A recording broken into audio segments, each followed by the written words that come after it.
And we don't say things because we want to defend Obi. The Biameka say in Central for one of your biggest problem, we make extreme statements.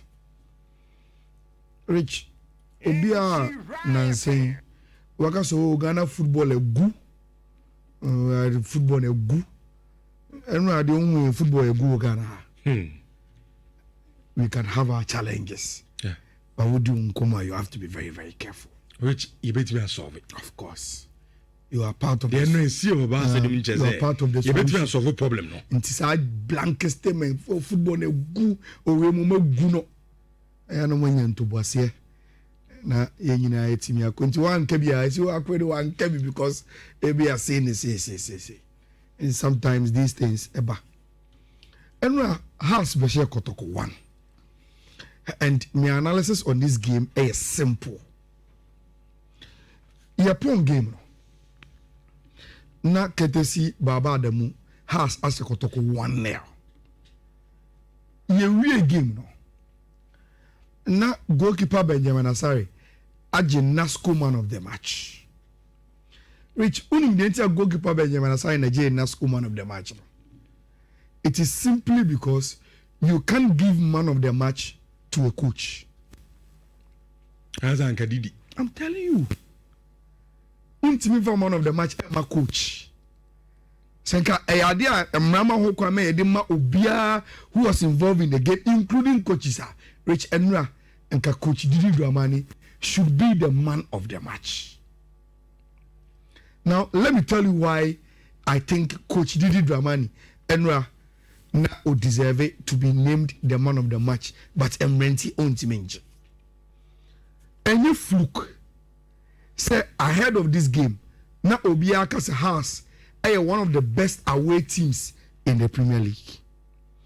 And say any fluke say in the analysis prior to this game and even after, Obiase has and are considered the least number of goals in the Premier League, 7. Rich, Tima or this character no eba home ababa ball no se umana konya man show first goal you have a big problem. Now what happened in the game, because of any time I want to run with the analysis, you know. Kotoko came into the game with a 4-3-3, very, very normal 4-3-3, and the goalkeeper in the back 4, Samba, Ansu, Lord, Patrick, Esiedu. Then in Miensa, Prince Bedu the number 6, Abrante Fen Hubejo the number 8, and Obo Walid Nema on the number 10, Tikotoko Bose, and then Dogo, then Saka Dauda, then Albert Amwa. Into a typical 4-3-3. Now, Rich, how's so bad game? No, nominally. House also able 4-3-3, but House had a different shape. Whilst Kotoko one DM, 2 attacking midfielders in Juvejew and Walid Neymar.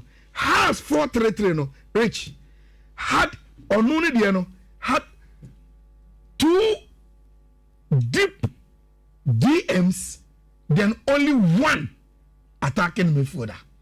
Until you flip the Kotoko midfield, then you get the Haas 1.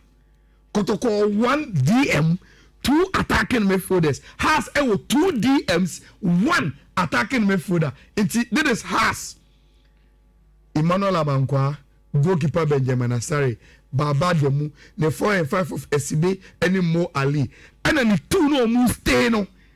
Aye Karim, any Opon Franny. Then the only attacking midfielder in Haas team was Hussein. And has any Miensa with Wayo, Hamza, and Martin Kakari.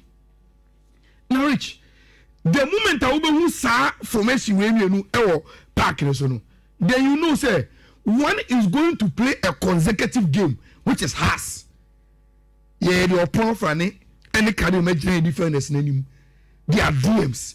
Omunko Bebre, and a close game, no. Now, Hussein. If we are able to get Wayo and as a Kakari who are very, very quick. No, I'm to make it 1v1. Nobody want to come box anymore. Then Hamza can have something to feed on. You be in the sun with our set pieces, you know. Seeing you from the gamer. Olua, Kotoko na Ebiana be you mo. I'm gonna pressure almost so Baba Sports Stadium. They must come out and score us. See about game ni any about Neola. You could feel seeing your set pieces and I say one moment we need to take care. A bad thing so much. And it was clear. So Didi Domani came into the game with the way of setting up the team and say, oh no, unbelusu game way. Unbelusu. Now Rich. The first problem I could to the problem now Fifi can say, why don't you play a 4-3-3 with one DM, 2 attacking midfielders, 3 forwards? Now what problem with transitioning to them? It is all here. Kotoko from the start, our problem with transition. How to build from mature to many more. But more. Dabi. Because I got on here to be a mistake. Dabi. House did a certain job. Throughout the game, Rich, Hussein now the only attacking midfielder, Hasimuno, was meant to say, Hasimibona. On keep a close eye on Prince Bedu. Prince Bedu on born a J or a tackler, hard fighter, but on your good passer and on your slow, say also a passer. It is what Jimbo on say Kim. That's what we say Obena. He will either give the ball back and also Obekutabo now Wako Jeffrey in some on your very, very good transitional midfielder. And let's put pressure on him. Then you two na Akano, which is Opo Frane and Karim. Mono Munko Bebu. But anytime Walid Nema any who bet you every line or mutraba end of the park in the omuyam responsibility. It has knew how to put brakes on Kotoko Midfield no. And so we are center back for Kotoko Rich. Onaika Bona Prince Bedouin first option bit my pass one no Hussein Teteno. Jew any Walid name na and come half no so ubet ma find with line breaking lines passes no Karim any Opo Frane Edomunche. What will you do? You are forced to play the ball to sides. And you Kotoko for pet. And so my bubble boy na contenchani on bubble no has had keep almost central midfielders no at me. Now Rich, name problem me. That is why Fifi said, look, because of Paul Franene Karim, they have been given instruction to stay deep in half. Now, a moment tell any baby anything.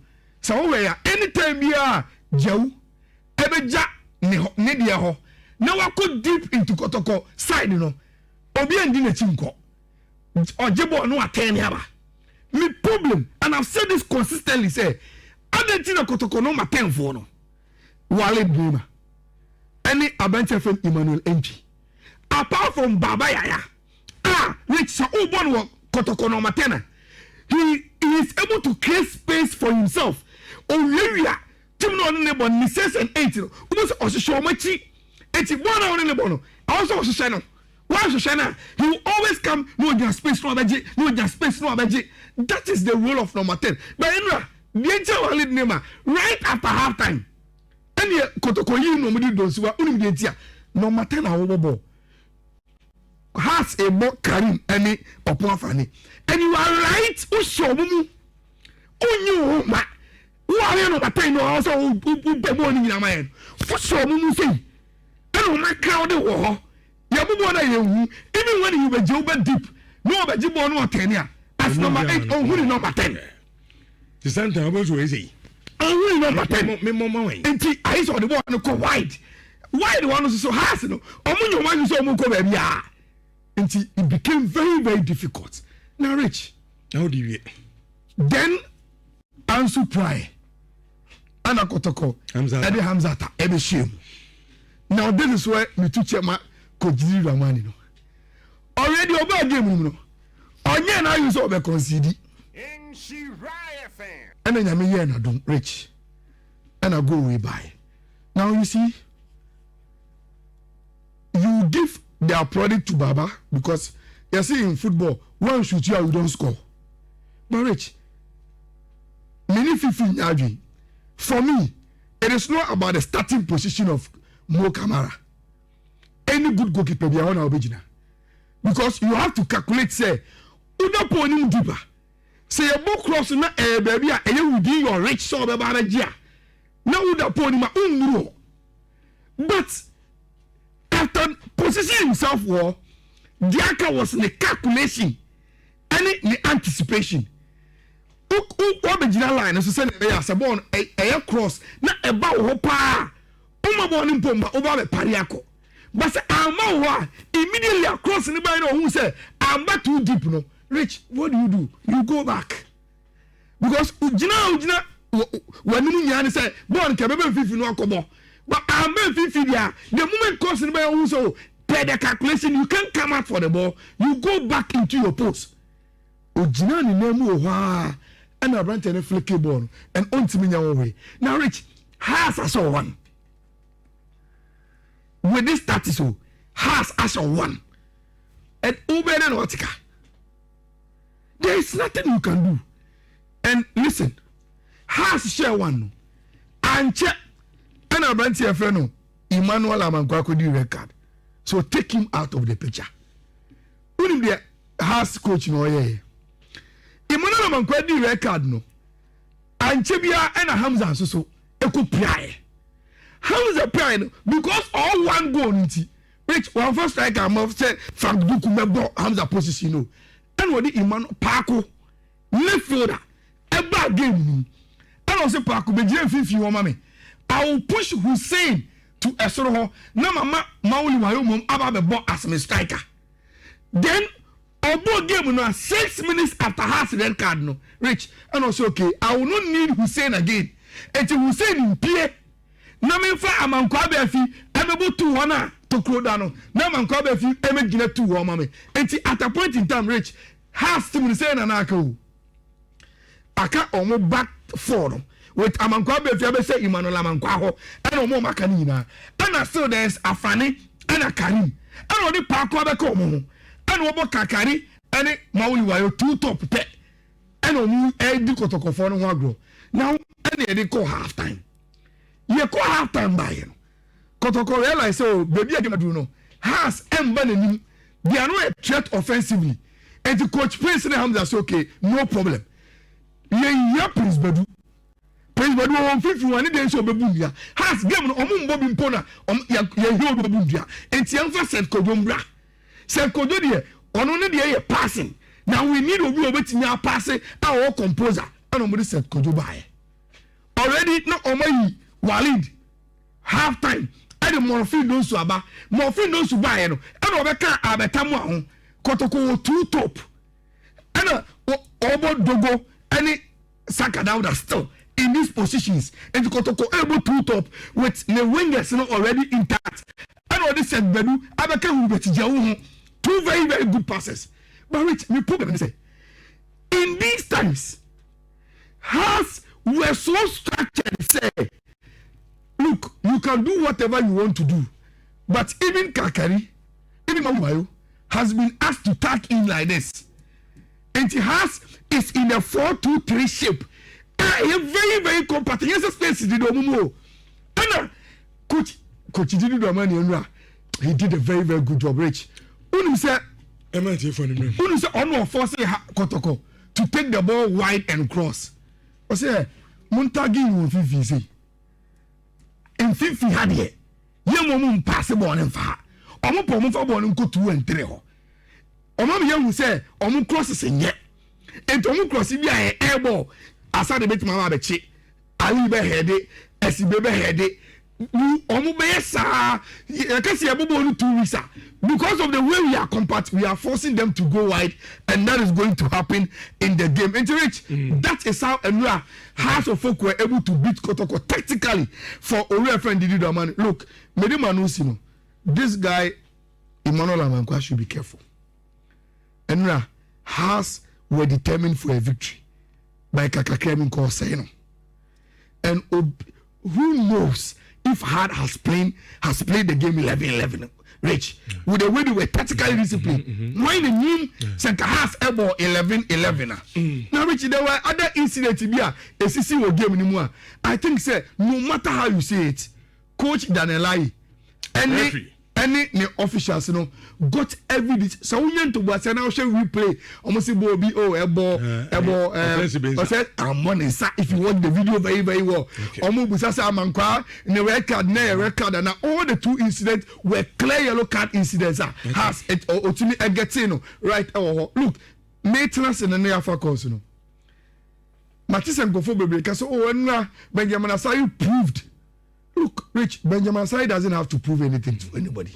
Did he crack and say he doesn't? Me, I was with a guy in Japan. I was with him in South Korea. The conditions there now, Otimikoda promo against Korea. Echi Ponatimpo, Enyasa. Look, he had already cemented his place in the Blasters team. Oh yeah, this game to have shown anything. And Enra Kotoko plays so much into our hands. And Tiyanka, are you coaching the house of honor? Rich Enra. Maybe I would have point and Akodai. Enra Kumasi belong to House of Folk. And we know.